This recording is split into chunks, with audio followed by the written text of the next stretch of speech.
शिक्षा दिलवाते हैं। इसलिए हमारे धर्म, अर्थ, काम, मोक्ष 4 पुरुषार्थ माने जाते हैं, लेकिन वो आगे वाला और पीछे वाला उसको भूल गए। आजकल धर्म भी भूल गए और मोक्ष भी भूल गए। अर्थ काम खूब ज्यादा पढ़ाते हैं, फिर बेटा क्या करोगे, पढ़ जाओ तो नौकरी लग जाए, पैकेज खूब बढ़िया मिले महाराज।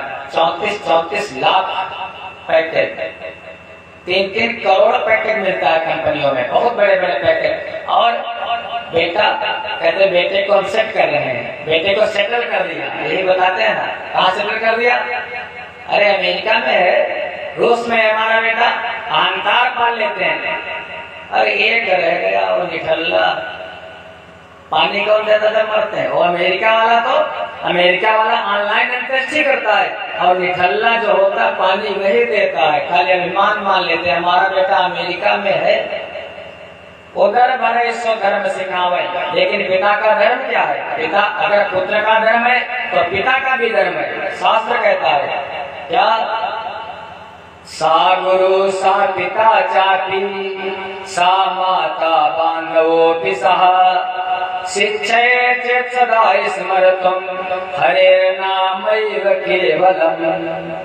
सा गुरु वही गुरु है, सा पिता वही पिता है, सा माता वही माता है, जो शिक्षयेत् चेत् सदा स्मर्तुं, जो ये शिक्षा दे बेटा।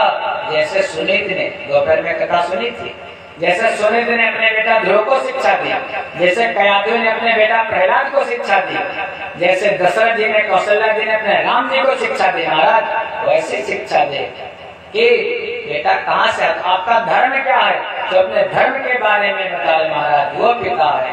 और पिता खाली ये बताए कमाओ खाओ, वो तो एक महाराज पशु भी अपना पेट भर लेता है। तो जीवन वैसे है, जो ज्यादा पढ़ाते लिखाते हैं, संस्कार नहीं देते, शिक्षा देते। शिक्षा और संस्कार में अंतर है।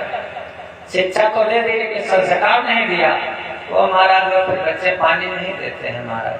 वो तो उनके महाराज बताया ब्रह्मचर्य, गृहस्थ, वानप्रस्थ और संन्यास। पहले चला जाता था ब्रह्मचारी होकर के गुरुकुल में शिक्षा पाता था। उसके बाद गुरुजी कहते थे बेटा 2 मार्ग हैं तुम्हारे, एक मार्ग है श्रेय का, दूसरा मार्ग है प्रेय का। अगर बेटा कहता था श्रेय का मार्ग अपनाऊंगा, शिष्य कहता था, तो उसको सीधे संन्यास की दीक्षा दे देते, नैष्ठिक ब्रह्मचारी फिर सन्यासी।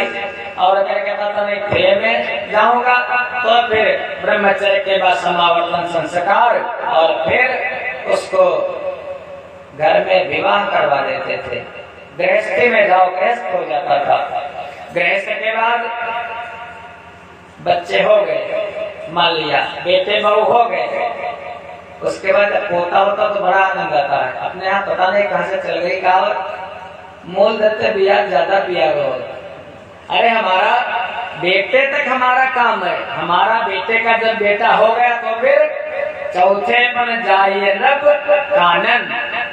हम जिनकी संतान है मनो महाराज की, होय न विषय विराग, बसत भवन भा चौथपन, हृदय बहुत दुख लाग, जन्म गयो हरि भगत बिनु।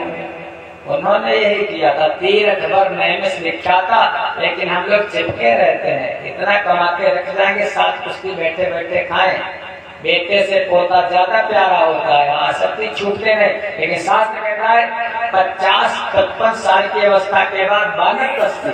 घर से अरे अगर बाहर ना जाओ तो घर से आसक्ति कम कर दो। बेटे दुकान संभाले, बेटे कारोबार संभाले, तो तीर्थ करेंगे, भगवान का भजन करेंगे, बहुत दिन कमाया। अब बेटे हैं वो खुद देखेंगे, उनका प्रारब्ध खुद उनके साथ रहेगा। फिर वानप्रस्थ के बाद ऐसा लिखा शिव पुराण में आया, विशेष करके 70 वर्ष की अवस्था में जो जीवित है 70 साल तक, उसको संन्यास ले लेना चाहिए। काम्या नाम कर्मणाम न्यासा, फिर तो संन्यास ले ही लेना चाहिए बिल्कुल। क्योंकि ये हमारे 4 हमारे जीवन के स्तंभ हैं, ब्रह्मचर्य, गृहस्थ, वानप्रस्थ और संन्यास।